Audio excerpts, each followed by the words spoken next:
আমরা যখন রমাদানের বিভিন্ন রহমত বরকতের বর্ণনাগুলো শুনি, আমরা প্রত্যেকে আশাবাদী হয়ে উঠি।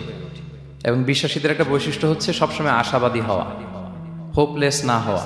আল্লাহ তাআলা সূরা ইউসুফে বলছেন, লা তাইয়াসু মির রাহিল্লাহ ইন্নাহু লা ইয়াইয়াসু মির রাহিল্লাহি ইল্লাল কওমুল কাফিরুন। তোমরা আল্লাহর রহমত থেকে নিরাশ হয়ে যেও না, তোমরা হোপলেস হয়ে যাও না। আল্লাহর রহমত থেকে নিরাশ শুধু তারাই হয় যারা অবিশ্বাসী, যারা কাফির। সো বিশ্বাসীরা সবসময় আশাবাদী থাকে। তো এই রমাদানুল মুবারক এটা আমাদেরকে সবসময় আশাবাদী করে, আমাদেরকে স্বপ্ন দেখায়, আমাদের হৃদয়ে আশা জাগায়। আমরা যখন রমাদান কেন্দ্রিক কথাগুলো শুনি আমরা উচ্ছ্বসিত হয়ে উঠি।